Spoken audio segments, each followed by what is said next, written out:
ہم کو روک نہ پائے گی جو حق کی راہ میں آئے گی، دیوار گرا دی جائے گی۔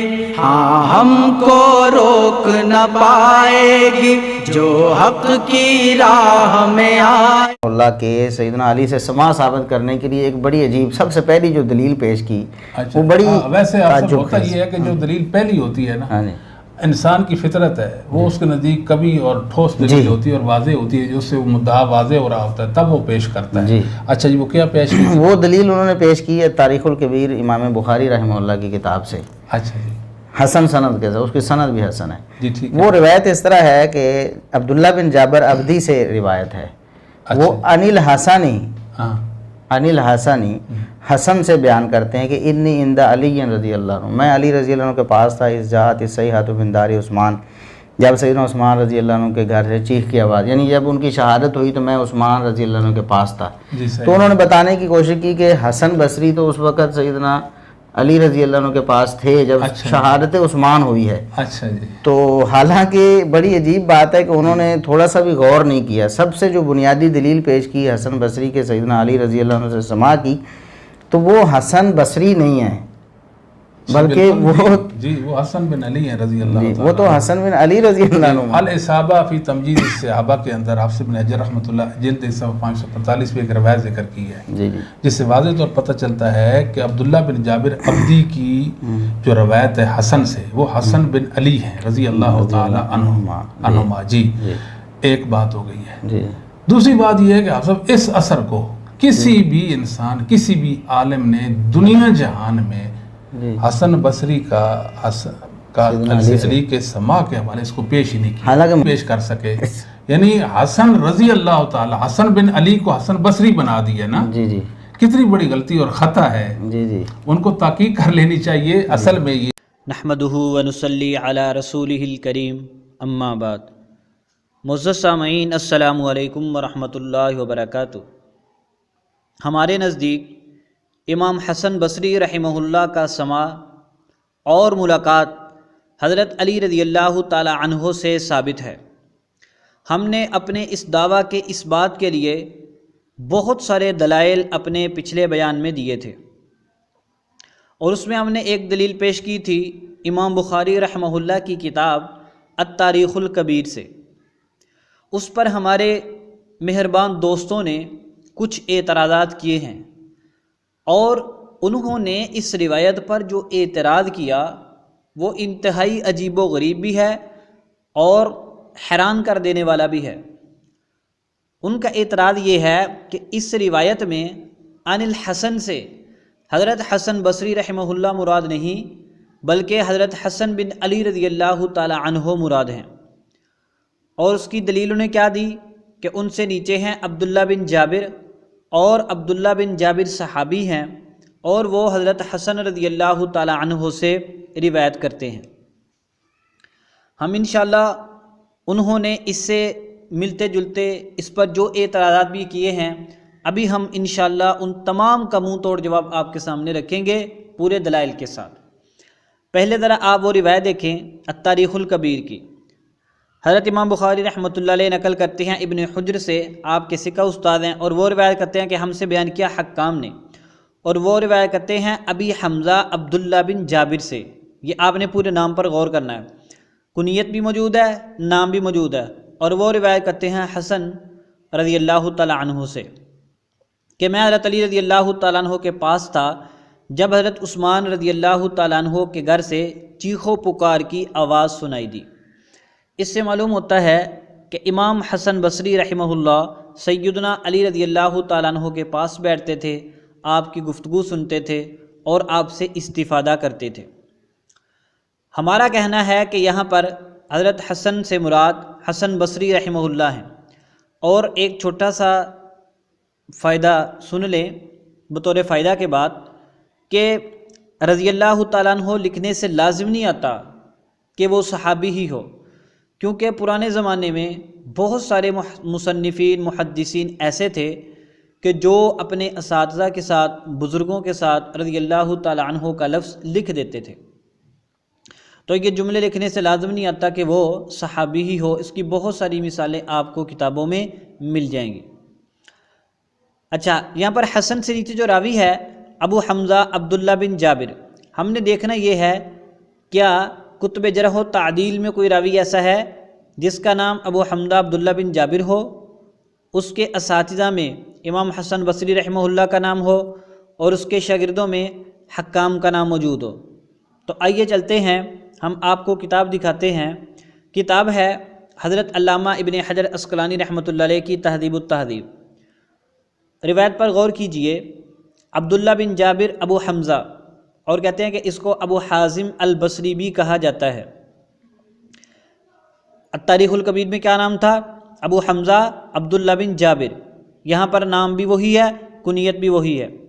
اب ذرا دیکھیں اساتذہ، لکھتے ہیں روا عن ابی الشعثاء والحسن البصری رحمہ اللہ تعالی، کہ ان کے اساتذہ میں حسن بصری رحمہ اللہ کا نام موجود ہے، یعنی یہ راوی حسن بصری رحمۃ اللہ علیہ سے روایت کرتے ہیں۔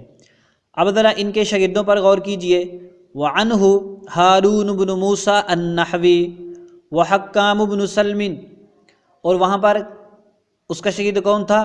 حکام، اور یہاں پر بھی اس کا شاگرد کون ہے؟ حکام۔ اب ہماری تینوں باتیں ثابت ہو گئیں، راوی بھی ابو حمزہ عبداللہ بن جابر ہے، اس کے استاد حسن بصری ہیں، اور اس کے شاگرد حکام ہیں۔ تہذیب التہذیب جلد نمبر 5 صفحہ نمبر 167۔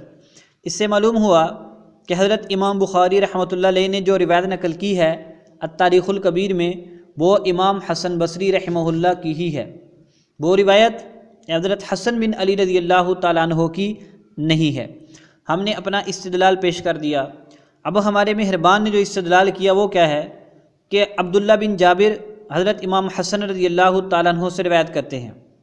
اچھا جی، اس پر ہمارا سوال یہ ہے کہ ہم نے عبداللہ بن جابر کے شاگرد بھی پیش کر دیے، اساتذہ بھی پیش کر دیے، اس روایت میں جو شاگرد کا نام ہے وہ بھی ہم نے دکھا دیا، جو استاد کا نام ہے وہ بھی ہم نے دکھا دیا، اور حضرت علامہ ابن حجر عسقلانی رحمۃ اللہ علیہ نے حسن کے ساتھ بصری کا لفظ بھی لکھا ہے۔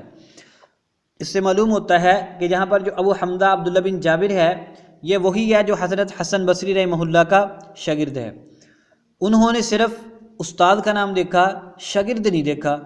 استاد میں انہوں نے کہہ دیا کہ عبداللہ بن جابر حسن رضی اللہ تعالیٰ سے روایت کرتے ہیں، تو ہمارا ان سے سوال یہ ہے کہ آپ کہتے ہیں کہ یہاں پر عبداللہ بن جابر سے مراد صحابی ہے، تو آپ مہربانی فرما کر اس کے شاگردوں میں ہمیں حکام کا نام دکھا دیں۔ اگلی بات، حضرت امام بخاری رحمۃ اللہ علیہ نے اس کے اساتذہ میں یہ عبداللہ بن جابر کے شاگردوں میں 2 بندوں کا نام لکھا ہے، ایک حکام کا جن کی روایت پیش کی ہے، اور دوسرا اسحاق بن سلیمان کا۔ ہمارے محترم کا کہنا ہے کہ یہاں پر عبداللہ بن جابر سے مراد صحابی ہے۔ اب ذرا غور کریں کہ جو اس سے نیچے روایت کرتا ہے حکام، اس روایت کو ہمارے مہربان نے سندہ حسن بھی قرار دیا ہے۔ ذرا غور کیجئے، یہ آپ کے سامنے تاریخ اسلام ہے، امام ذہبی رحمۃ اللہ علیہ کی کتاب۔ وہ فرماتے ہیں کہ حکام بن سلم الکنانی الرازی، اور ان کی وفات انہوں نے لکھی ہے 190 ہجری میں۔ اب ہم سوال کرتے ہیں اپنے دوست سے کہ اگر عبداللہ بن جابر کو صحابی تسلیم کر لیا جائے تو کیا ان سے روایت کرنے والا حکام 190 ہجری میں جا کر انتقال کرتا ہے؟ آپ بتائیں کہ اس صحابی کی عمر کتنی تھی کہ 190 ہجری میں انتقال کرنے والا بندہ اس سے روایت بیان کر رہا ہے، اور آپ کے نزدیک اس روایت کی سند بھی حسن ہے۔ ذرا آپ بتائیں کہ اس صحابی کی اتنی لمبی عمر تھی یا اس راوی حکام کی ہی بہت لمبی عمر تھی کہ اس نے عبداللہ بن جابر سے روایت بیان کر دی ہے؟ یہ کس کی عمر زیادہ تھی؟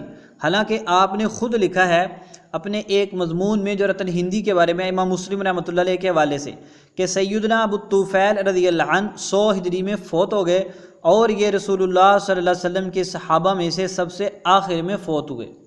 اب ہم آپ سے پوچھنا یہ چاہتے ہیں کہ آپ ذرا یہ بتائیں کہ یہ جو حکام کا استاد ہے عبداللہ بن جابر، جن کو آپ صحابی قرار دیں، ان کی کتنی کی لمبی عمر تھی؟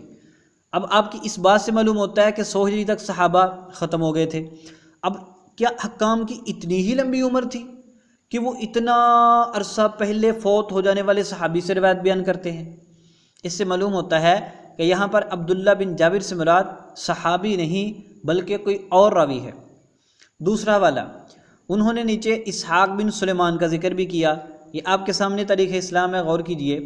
اسحاق بن سلیمان الرادی ابو یحییٰ الکوفی، ان کا تاریخ وفات کیا ہے؟ ایک قول انہوں نے لکھا ہے 199 ہجری کا اور دوسرا 200 ہجری کا۔ یہ اسحاق بن سلیمان عبداللہ بن جابر کا شاگرد ہے۔ ہمارا سوال ہے اپنے محترم سے کہ جناب یہ اسحاق بن سلیمان 200 ہجری میں انتقال کرنے والا بندہ یہ اس صحابی سے روایت کس طرح بیان کر رہا ہے؟ تو یہ اس بات کی واضح دلیل ہے کہ یہاں پر عبداللہ بن جابر سے مراد صحابی نہیں ہے بلکہ عبداللہ بن جابر سے ایک دوسرا راوی مراد ہے، ابو حمزہ عبداللہ بن جابر العبدی۔ اچھا جی، اس کے ساتھ ایک اور بات بھی سنیے۔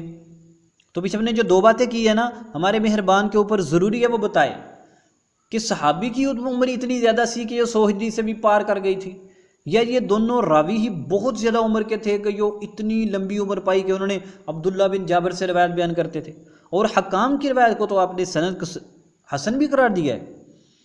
حضرت امام بخاری رحمۃ اللہ علیہ کے نزدیک بھی یہاں پر عبداللہ بن جابر سے مراد عبداللہ بن جابر صحابی نہیں ہے بلکہ وہ دوسرا راوی ہے جس کی کنیت ابو حمزہ ہے، جیسا کہ امام بخاری رحمۃ اللہ علیہ نے اشارہ بھی کیا ہے هو الاول اراہ۔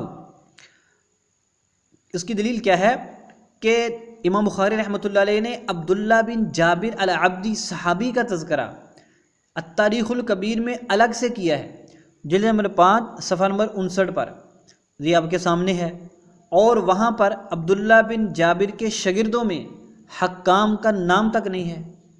دوسری بات، اگر اس روایت میں عبداللہ بن جابر سے مراد عبداللہ بن جابر صحابی تھے تو جہاں پر انہوں نے اس صحابی کا تذکرہ کیا ہے وہاں پر انہوں نے اس روایت کو ذکر کیوں نہیں کیا؟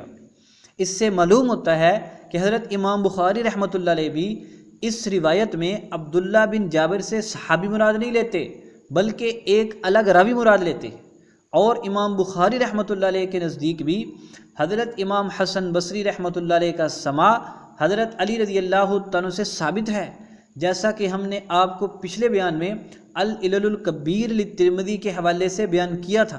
اسی لیے امام بخاری رحمۃ اللہ علیہ نے الحسن بصری عن علی رضی اللہ تعالیٰ عنہ کی روایت کو حسن قرار دیا تھا، اور ان کا ان دونوں راویوں کا الگ الگ تذکرہ کرنا اور عبداللہ بن جابر صحابی کے تذکرہ میں روایت کو ذکر نہ کرنا اور دوسرے عبداللہ بن جابر کے تذکرہ میں اس روایت کو ذکر کرنا اس بات کی دلیل ہے کہ ان کے نزدیک بھی اس روایت میں حضرت حسن سے مراد حسن بن علی رضی اللہ تعالیٰ عنہ نہیں بلکہ حضرت حسن سے مراد حسن بصری رحمہ اللہ ہے۔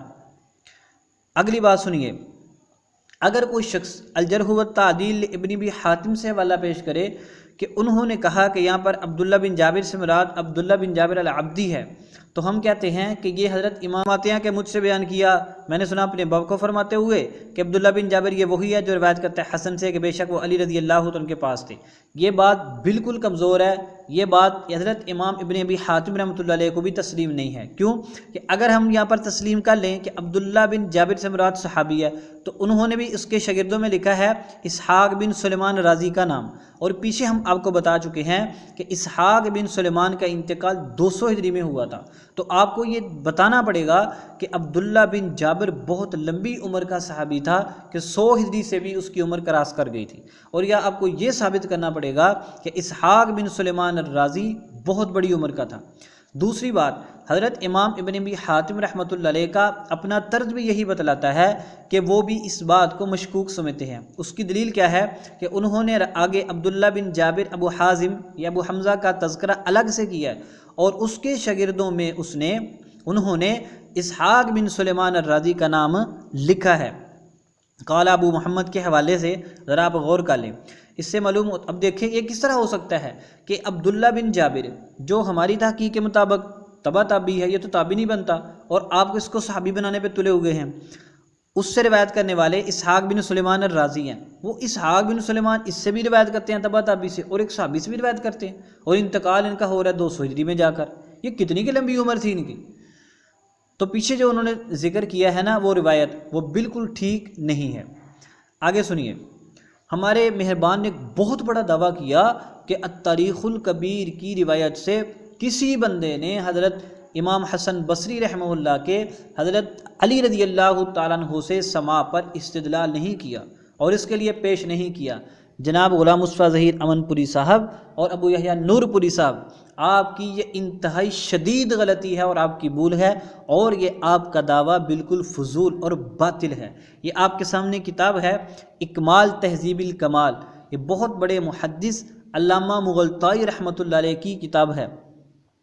انہوں نے لکھا ہے اس کتاب میں حضرت حسن بصری رحمۃ اللہ علیہ کے تذکرہ میں سنیے ذرا، وفی تاریخ الکبیر حدثنا ابن حجر قال حدثنا حکام عن عبد اللہ بن جابر عن الحسن انی عند علی اذ جاءت الصیحۃ من دار عثمان رضی اللہ تعالی عنہ۔ وہ فرماتے ہیں کہ حسن فرماتے ہیں کہ میں حضرت علی رضی اللہ تعالیٰ عنہ کے پاس موجود تھا جب حضرت عثمان رضی اللہ تعالیٰ عنہ کے گھر سے چیخ و پکار کی آوازیں سنائی دی، لہذا ہم نے آپ کے دعویٰ اور چیلنج کو توڑ کر آپ کے ہاتھ میں پکڑا دیا ہے۔ آپ کا یہ کہنا بالکل غلط ہے کہ تاریخ الکبیر کی روایت سے کسی نے بھی حضرت حسن بصری کے حضرت علی سے سماع کے اس بات پر استدلال نہیں کیا۔ اچھا، بعد حضرات چلاکی کرنے کی کوشش کرتے ہوئے کہتے ہیں اور جی یہاں پر عبداللہ بن جابر کی کنیت ابو حمزہ غلط ہے، اور نہ میرے ویر نہ التاریخ الکبیر میں کیا غلط ہے، اس کی آپ بات دلیل کیا ہے؟ کوئی دلیل نہیں ہے۔ یہ بالکل ٹھیک ہے، آپ کا خالی دعوے سے بات نہیں چلے گی، آپ کو اس کا دلیل پیش کرنی پڑے گی۔ حالانکہ امام بخاری رحمۃ اللہ علیہ کا دو راویوں کو تذکرہ کرنا اور پچھلے کی طرف اشارہ کرنا وہ اس بات کی واضح دلیل ہے کہ ان کے نزدیک اس کی کنیت بالکل ٹھیک ہے۔ اس کے ساتھ ہم آپ کو ایک اور روایت سناتے ہیں محدث دولابی رحمۃ اللہ علیہ کی، جو نمور ثقہ محدث ہیں۔ وہ فرماتے ہیں مجھ کو خبر دی احمد بن شعیب نے، وہ فرماتے ہیں ہم کو خبر دی علی بن حجر نے، وہ فرماتے ہیں ہم سے بیان کیا حکام بن سلیم نے، اور وہ فرماتے ہیں اور روایت کرتے ہیں ابو حمزہ عبداللہ بن جابر سے، کس سے؟ ابو حمزہ عبداللہ بن جابر سے، اور وہ روایت کرتے ہیں حسن سے، وہ فرماتے ہیں کہ بے شک میں، اس کے الفاظ بڑے زبردست ہیں، کہ میں حضرت علی رضی اللہ تعالیٰ عنہ کے حلقہ میں موجود تھا جب حضرت عثمان رضی اللہ تعالیٰ عنہ کے گھر سے چیخ و پکار کی آواز سنائی دی، اور آپ نے ہاتھ اٹھائے آسمان کی طرف فرماتے اے اللہ میں عثمان رضی اللہ تعالیٰ عنہ کے خون سے بری ہوں۔ الکنہ والاسماء للدولابی جلد نمبر 2 روایت نمبر 885۔ جو سند امام بخاری رحمۃ اللہ علیہ نے ذکر کی تھی، انہوں نے بھی وہی سند ذکر کی ہے احمد بن شعیب کے علاوہ۔ سبحان اللہ، زبردست روایت ہے، زبردست روایت ہے۔ ایک بھائی نے بھیجی تھی، وہاں ہم نے دیکھی ہے، اس سے ہم نے لی ہے، زبردست روایت ہے، یقین کریں یہ بھی۔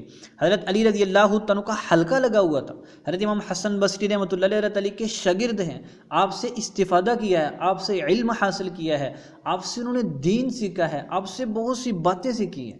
اس لیے ہمارے محترم حضرات کا یہ کہنا کہ ملاقات ہی ثابت نہیں ہے، یہ بات بالکل فضول اور باطل ہے، اور ان کا یہ کہنا کہ ابو حمزہ غلط ہے، یہ بھی ان کی بات بھی غلط ہے۔ اچھا جی، بات کا خلاصہ یہ نکلا کہ حضرت امام بخاری رحمۃ اللہ علیہ کی اس روایت میں حسن سے مراد حسن بن علی رضی اللہ تعالیٰ عنہ نہیں ہے، بلکہ ابو حمزہ عبداللہ بن جابر کے استاد حسن بصری رحمہ اللہ ہے۔ جیسے ہم نے کتنے واضح طور پہ آپ کو بتا دیا کہ عبداللہ بن جابر سے انہوں نے صحابی مراد لے لیا، اور ساتھ انہوں نے حسن سے حسن بصری کو چھوڑ کے حسن بن علی رضی اللہ تعالیٰ مراد لے لیا، حالانکہ وہ اس سے مراد نہیں ہیں۔